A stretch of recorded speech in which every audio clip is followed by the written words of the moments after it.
but now ready to sharpen their sore big spurs for a much more dangerous breed of cat. LSU only and hopingly cocky. Hello, beautiful people. Welcome to Columbia, South Carolina, the college game day from yesterday. On a rainy day yesterday.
Oh no.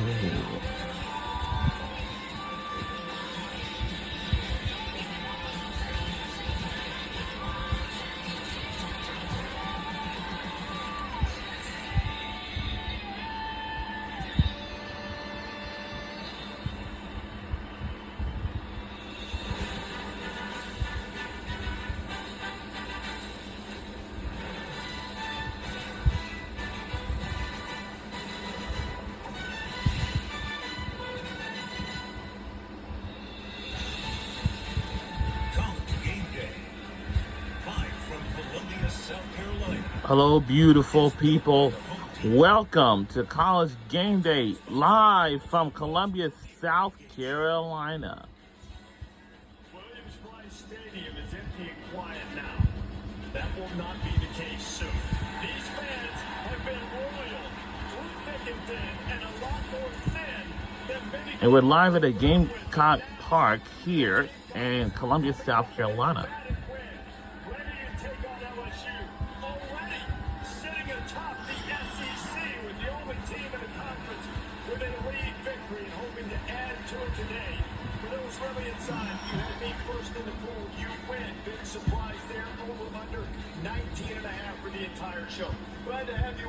Welcome. Kirk Herbstreit, Lee Corso, Nick Saban, Desmond Howard, and Pat McAfee here. I know you love the mascot show. Pat McAfee. Live mascot with some attitude. Yeah, so, first of all, it's my mother's birthday. Happy birthday, Sunday. I love you, lady. You look younger than ever. It's been a decade since College Game Day has come to beautiful Columbia, South Carolina. These people have been out here since 4 a.m., 2 a.m. Whoa. Jeez, 4 a.m. and 2 a.m. Gee, that's just like so long. Oh. Whoa. Whoa.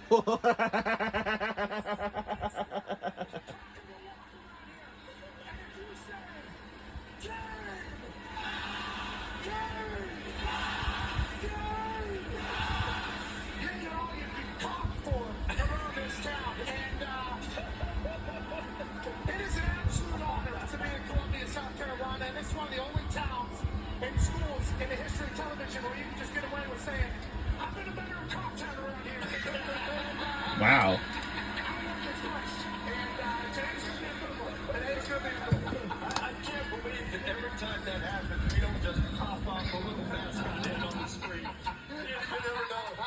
tell for the whole That was show. good talk right there. You see how? All right, enough. All right. Pick your spots, Take it right? easy. There's a sign up there that calls me Pat McConkey. I appreciate that. There it is. And there it is. It was an honor.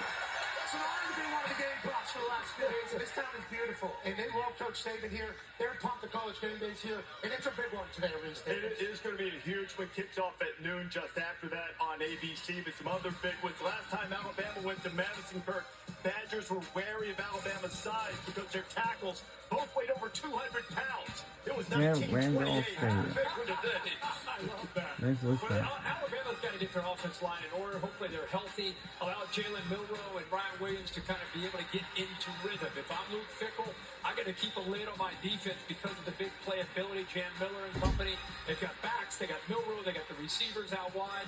And Wisconsin, of course, you think of Wisconsin, you think about their defense, you think about their ability to create turnovers. They've got to do that today against Bama, who's been vulnerable to turnovers early in the year. Massive in-state rivalry. Oregon versus Oregon State. Used to be called the Civil War. First played in 1894. Less than an hour apart from each other.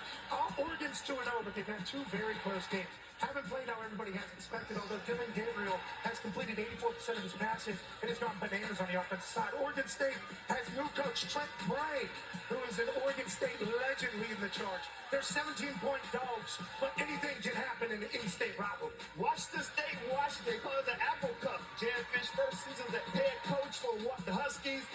Previous three in Arizona. He has quarterback Will Rogers, transfer from Mississippi State, throwing the ball with 5 touchdown passes, no interceptions, but the Cougs defense allowed 470 yards a game. But to their credit, they have recorded 5 takeaways in 2 games. Bend but don't break philosophy. Boston College versus Swift, Missouri. One of the matchups today of 2 ranked teams. Bill O'Brien's done a great job with his quarterback, Thomas Catalano, who's a great dual-threat quarterback, runner, and passer. But he's going to be challenged today by Missouri defense that has not given up a point yet this season, and a very veteran team in Missouri. So this is going to be a great matchup to see how that turns out. And this one, LSU and South Carolina.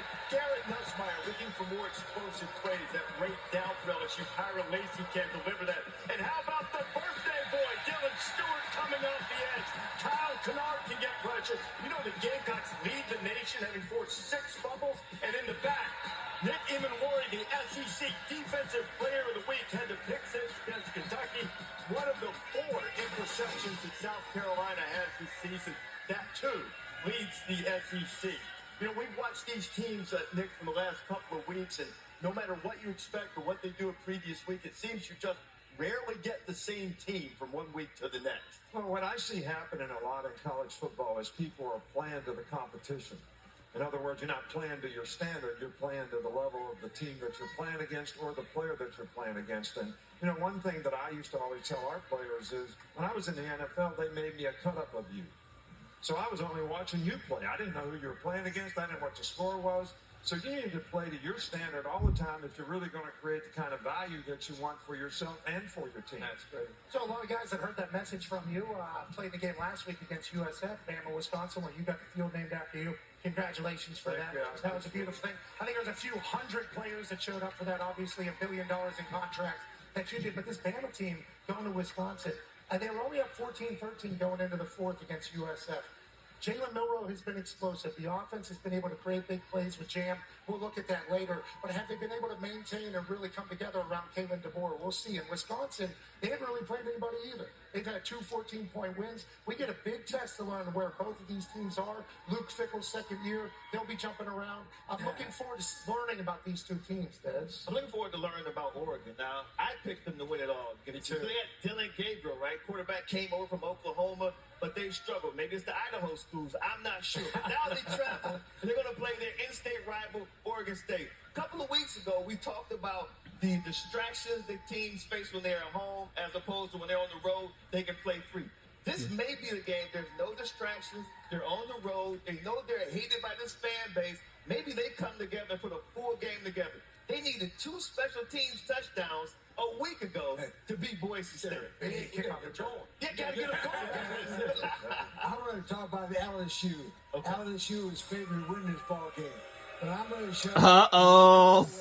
Everybody is booing now. they play solid defense and they force turnovers, which South Carolina does that well. Second, Ooh, Lee Corso, he is so older than everyone.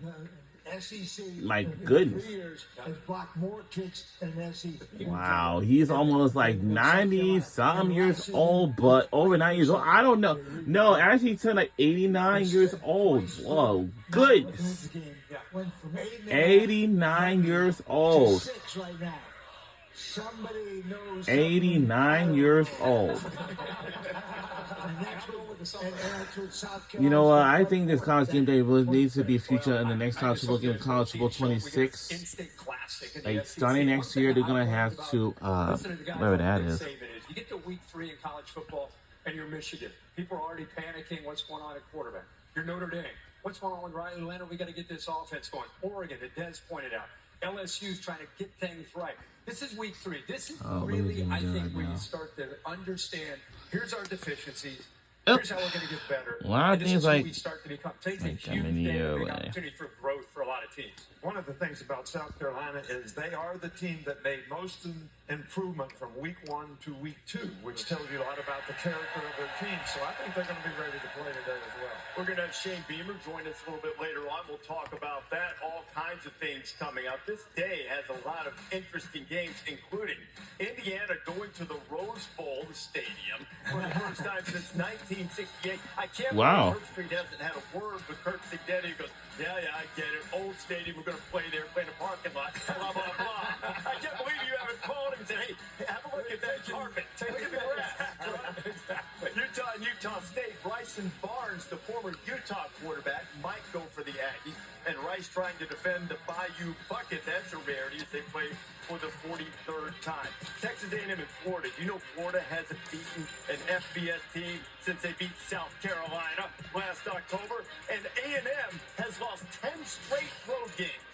Wow. Something has to give, as someone once said. Gators going to play a couple quarterbacks. Samuel will have more on that in Fort Collins. Colorado Now, State also from yesterday's guest, there will be Dawn Staley, the one who had led her women's college basketball team from South Carolina Gamecocks to the national championship, and they won it.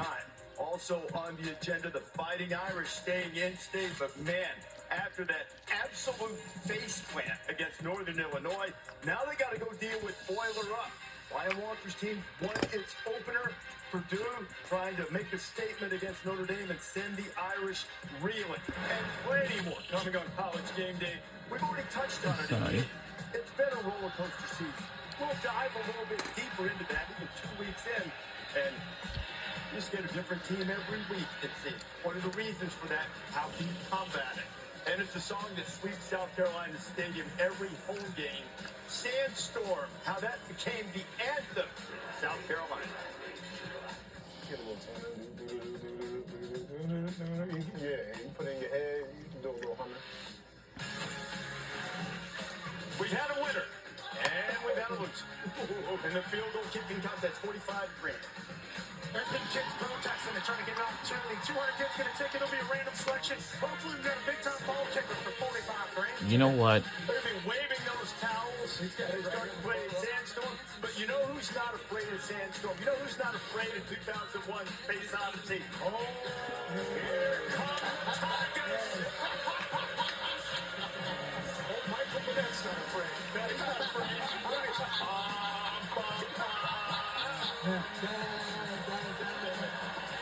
And we'll be right back. The truth about DIY.